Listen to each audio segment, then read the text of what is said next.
Welcome back, ladies and gentlemen. It's Benedict here again, and so far we've talked about non-current assets, and now I want us to talk about current assets. So what are current assets? So when we talk about current assets, we are saying that current assets are all assets that a company expects to convert into cash within 1 year. So if you have those resources that you can convert into cash within a period of less than 1 year, we are calling them current assets.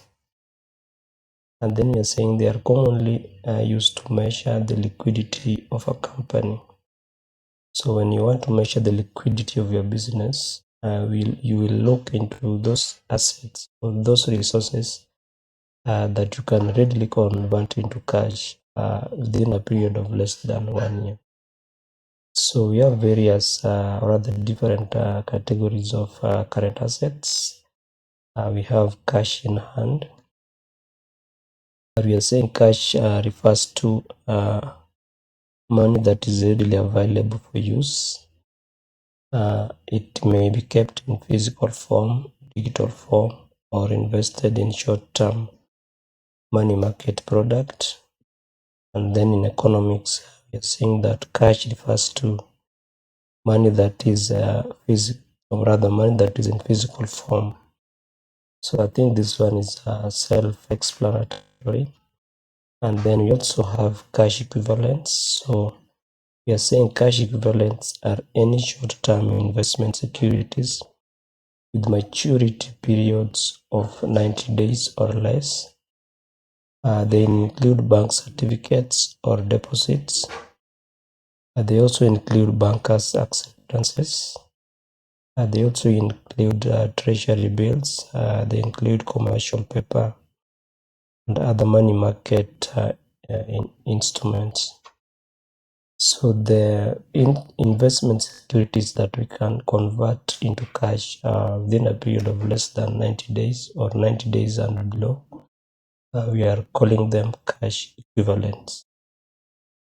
And then we also have accounts receivable. So when we talk about account receivable, we are talking about debtors.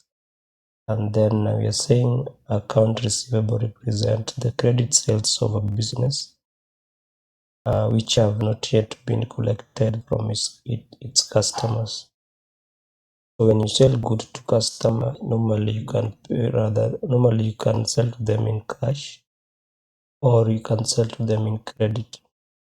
And then when you sell to them in credit, the credit period can be 14 days, or rather 15 days, 30 days, 60 days, or 90 days, or 120 days.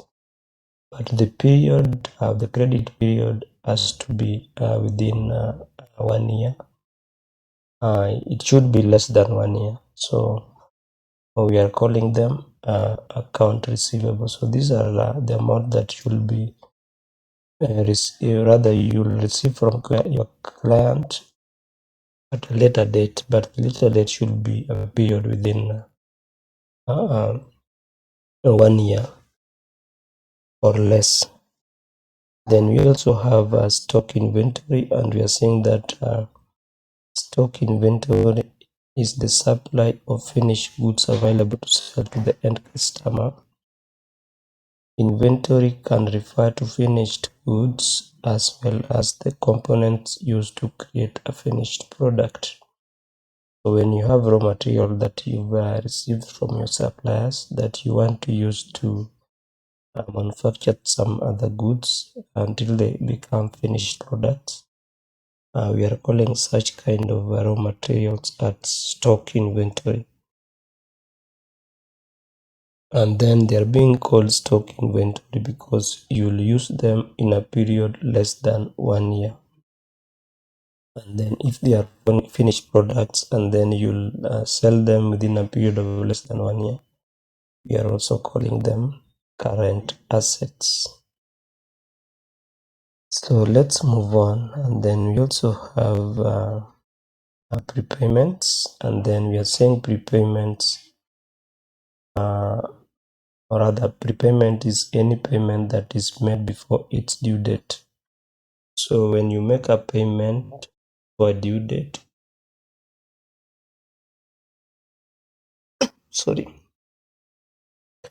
we are calling that a prepayment. So prepayments made for goods and services or towards settling a debt are called prepayments. They can be categorized into two groups: complete prepayment or partial prepayment. So when we talk about prepayments, let me talk of maybe rent.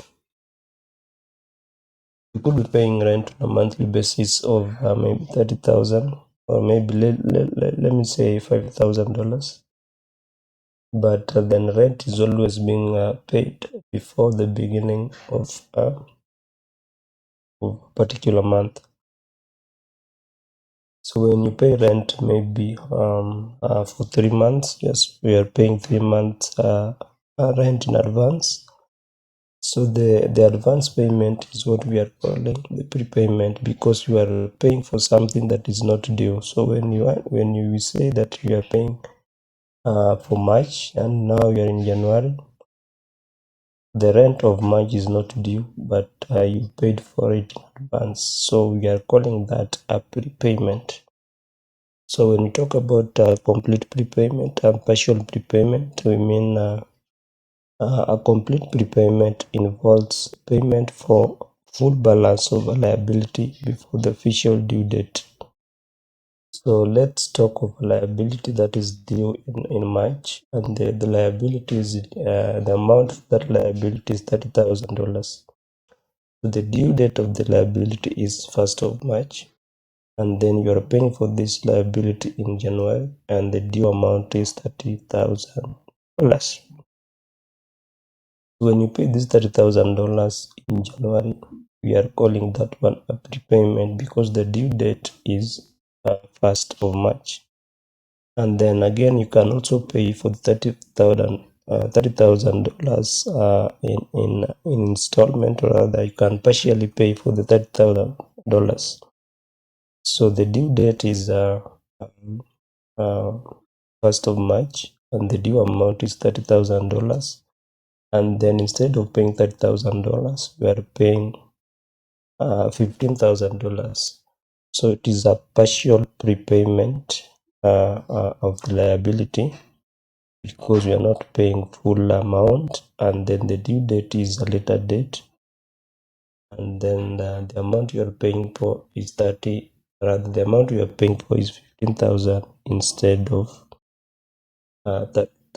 So we call that a partial prepayment. So we are saying here a partial prepayment involves a payment for only part of a liabilities balance. So we've talked about current assets, and now I want us to maybe do an entry of the current assets. I want us to do entries in our T accounts of the current assets. So here we are being told that ABC had opening balance of 70,000 and 75,000 for both cash and bank. So these are opening entries for both bank and cash balances. So let's try to make some entries of the opening balances. So here I will take you to Excel workbook. So here we have cash account, we also bank account, or rather we have cash in hand. So this is what I'm calling cash account, and we also cash at bank. So this I call the account bank account. So we're assuming the transactions started in 1st January 2022. So here we are seeing balance brought forward. The balance brought forward for cash in total is 70,000.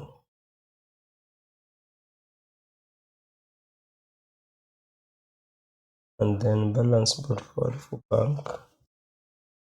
So it is first dot to balance brought forward is 75,000. Okay, so these are balances brought forward.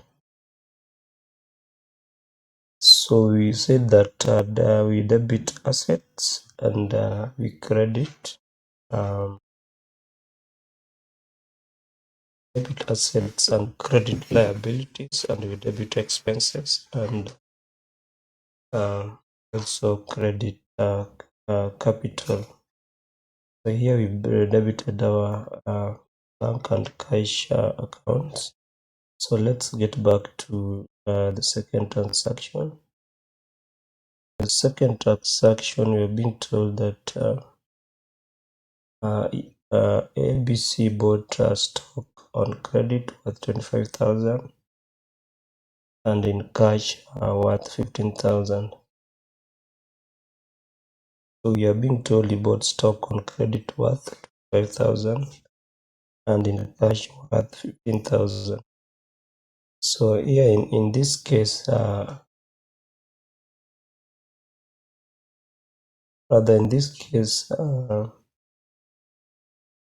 just hold on a minute.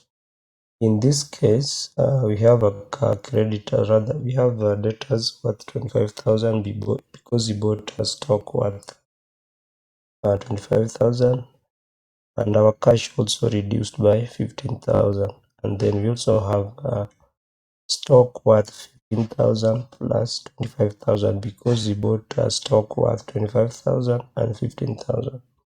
We need to make this transaction, so we'll again come to our Excel book. So here we'll call this one stock account. We'll call it stock account, and then we also have a debtors account. So we don't have individual debtors, so just call it a debtors account. So we'll copy this one here, we'll paste it here. So this is debtors account, or account receivable, or let me just call it receivable account. So we've been told he bought stock worth 25,000 in credit, 25,000 credit and cash of 15,000. So here we need to this was second, the 2nd of January 22. So here he bought stock on credit. So here we have he had credit. So here we are seeing here purchases, but we need to reflect the receivables. So this should not be receivable. Actually, it should be payables account.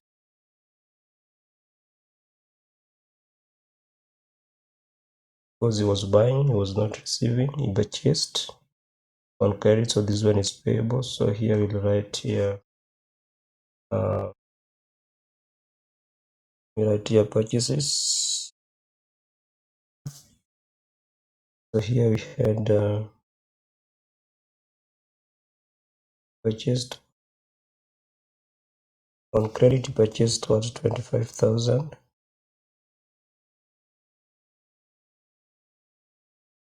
and here then we also have here this one he purchased on cash, so it's worth 15,000.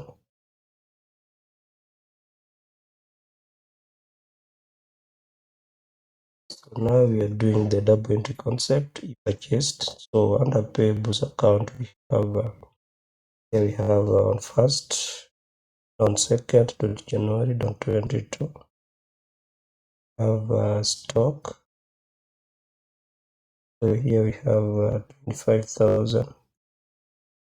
So here we are trying to apply the double entry concept. For every debit entry, there must be a credit entry.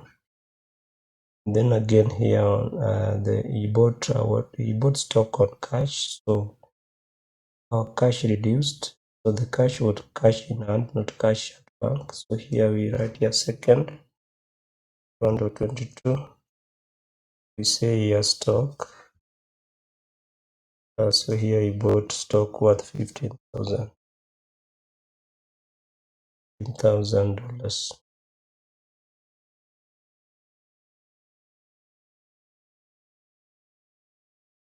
So we've made the first and the second entry. So let's go back again to the question. So we're being told again on 3rd, he bought treasury bills worth 15,000 and paid for 3 months rent by check 18,000. So here we have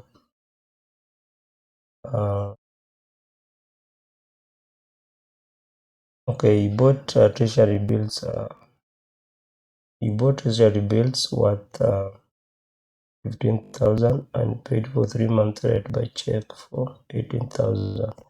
The assumption here is that the treasury bills were bought by check, and the 3 months rent was also paid by check. But this was an advance payment of rent, paid for 3 months rent by check for 18,000. So we have treasury bills being treasury bills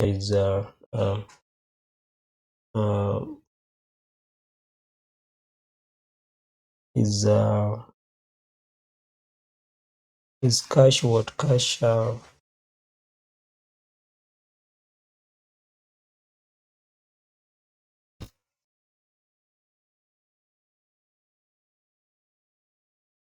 treasury bills. Sorry. So first we need to create the account for treasury bills. We'll call this, we'll copy this one and then put this one down here.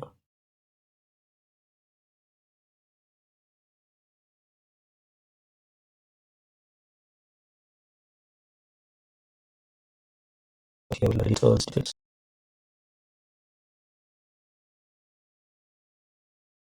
So we have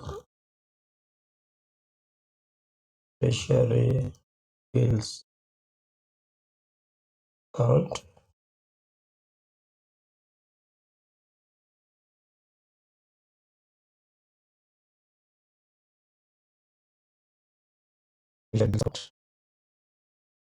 And then we also have rent account that was paid in advance. But now rent account, we will not call it rent account, but we'll put it under prepayments. So this one we are calling prepayments.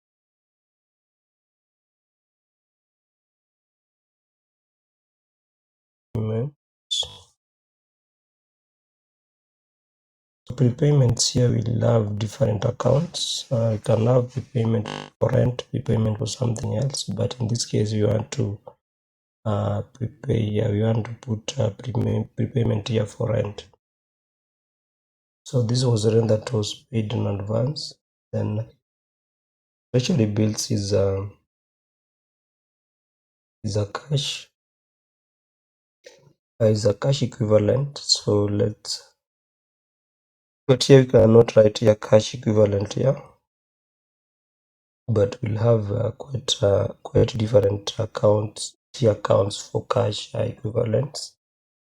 So the different accounts, when we sum them up together, we'll put them under cash equivalents.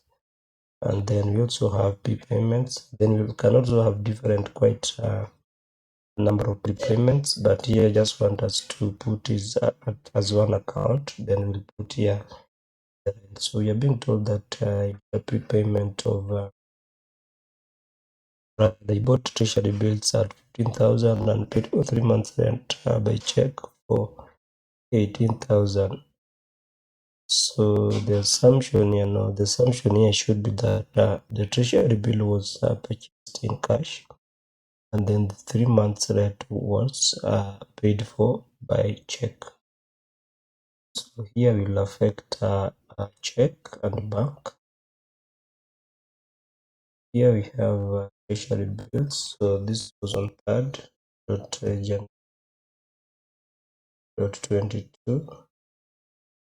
So here we have cash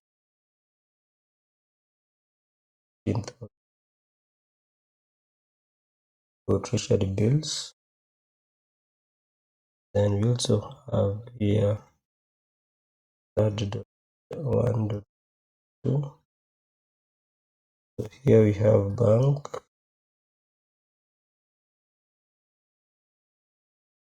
So bank here we have here we have 18,000. So this is the amount that we used to buy to pay rent for 3 months. So this should be actual rent. Here we write rent. So we are showing bank because money came from bank.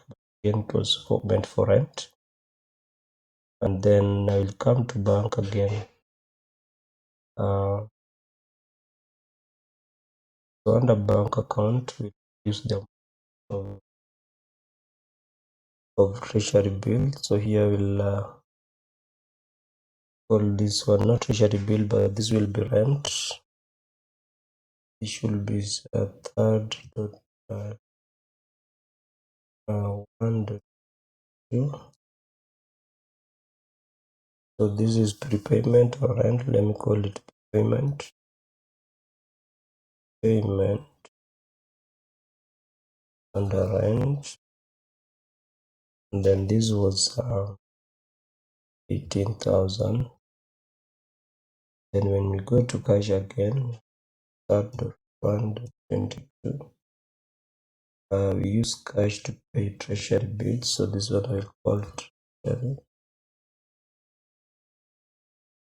bills. Treasury bills we paid for 15,000. So now we've done both debit and credit entries, and we've obeyed the double entry concept. So again, we are going back to the question, and we are being told on 15th January paid Joseph salary advance worth 15,000 in cash. Okay, you're being told to make entries of the journal in the respective ledger account. So he paid Joseph salary advance worth 15,000. So when you come here to prepayments again, have here this was 15th.1.22. We had a prepayment for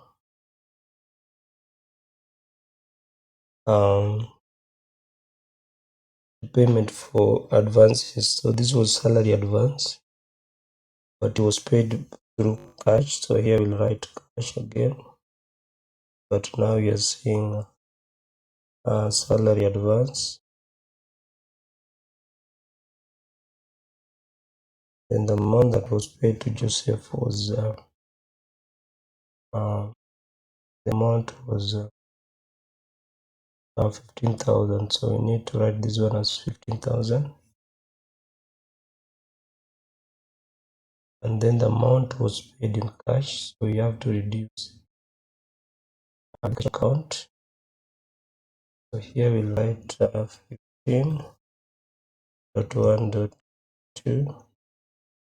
So here is another prepayment, but for advance salary. So this one you can write again advance salary instead of writing prepayment. Advances salary. Then here we'll write 50,000. Then from here now we need to balance off our accounts. Because after making entries on your accounts, you must balance them off. So here we have 70,000. The other side we also need to balance off. The debit side is more than the credit side, so balance carried down here. 70,000 minus 45,000 is 25,000. Balance carried down. So when we come to this side again, we have 20,000, and then the balance carried down will be 18,000 minus 75,000. So here balance carried down will be equivalent to 75,000 minus. So the balance carried down is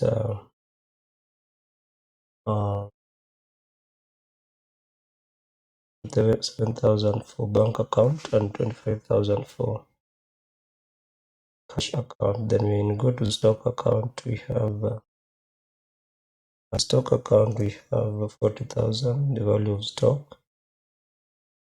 Balance carried down, and the balance carried down here will be, because we did not make any sale, balance carried down will be 40,000.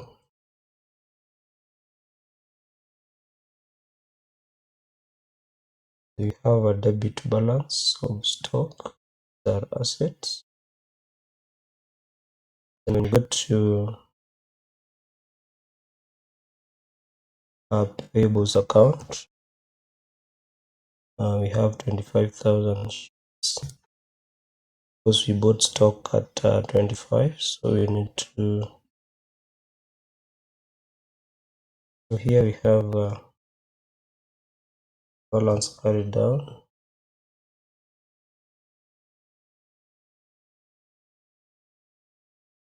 It's 25,000. So this is a credit balance because it is a payable, and all payables are always on credits. It's a credit balance. Then we also go to treasury bills. Treasury bills here is asset. We bought treasury bills worth 50,000, and then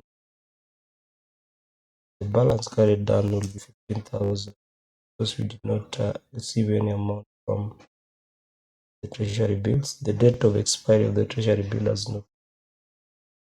So the balance carried down. Balance carried down 50,000. This is our debit balance.